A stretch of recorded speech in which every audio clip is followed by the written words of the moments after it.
Okay, next example 9. We have an air-filled 50 microcapacitor has a voltage of 10 volt.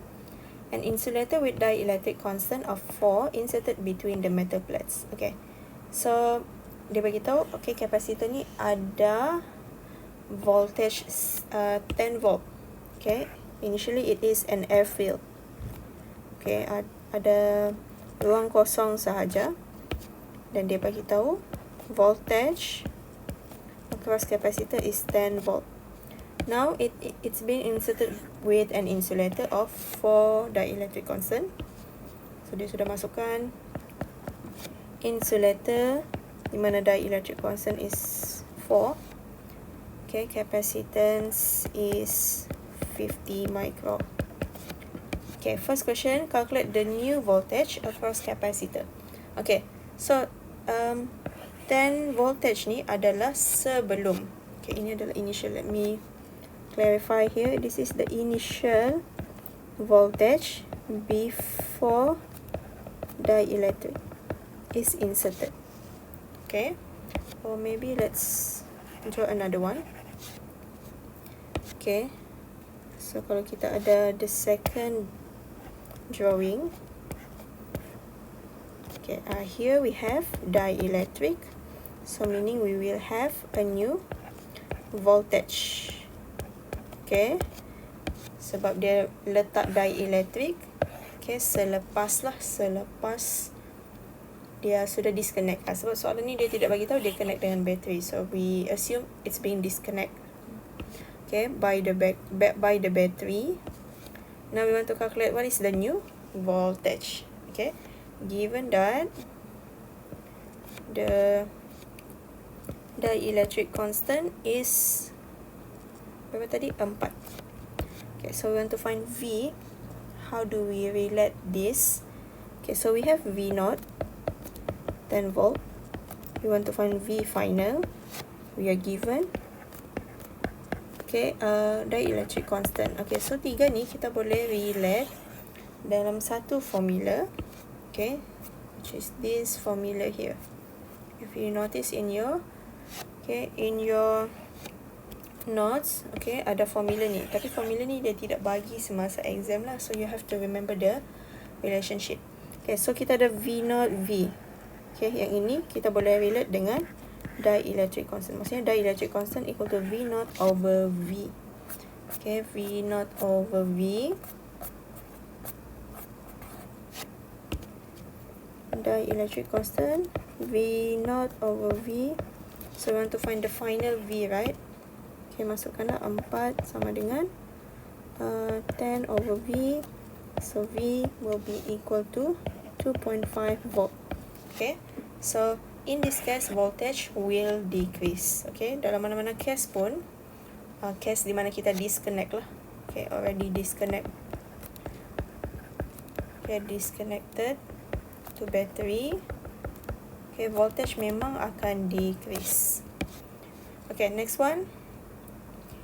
Calculate the charge stored on the capacitor. Okay, so charge stored on the capacitor, which referring to the initial.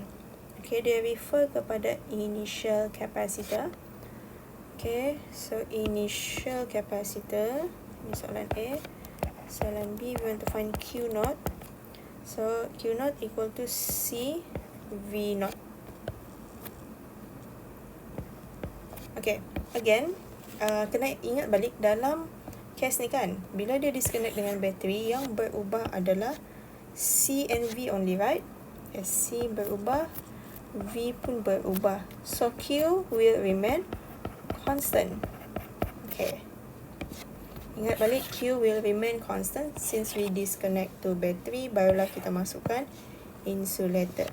So whether you use the initial or final, kamu akan dapat value yang sama juga. So kita gunakan initial value sajalah, sebab kalau final, okay, kalau ke final, kamu punya C pun kamu kena kira juga, because we don't have the C for final here, right?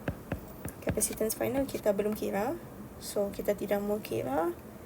Let's just use the initial one. So C naught is 50 micro.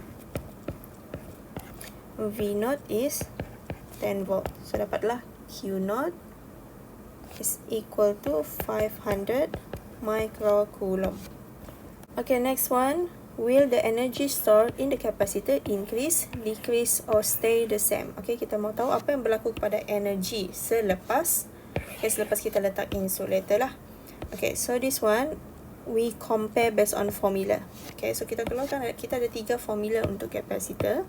Untuk energy. Ini 3 formula dia lah.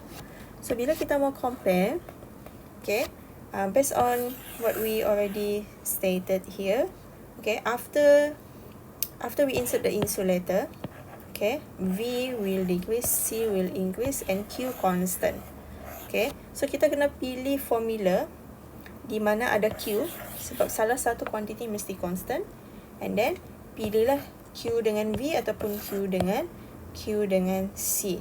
Okay, so kalau tengok dekat sini, okay, kita tengok yang pertama lah. Okay, Q ada, C ada, sebab mesti salah satu constant. Okay, Q yang constant, so kita compare C dengan U. Okay, kalau yang dekat sini, boleh juga. Since Q constant, V berubah, so V compare dengan U. Okay, yang ini C dengan V. Okay, yang ini tidak boleh guna sebab C dengan V dua-duanya berubah, U pun berubah. So, tidak boleh compare gunakan formula ni. So, either this one or this one. Okay, so since we know that capacitance increase, V decrease. Okay, based on this, okay, the first one,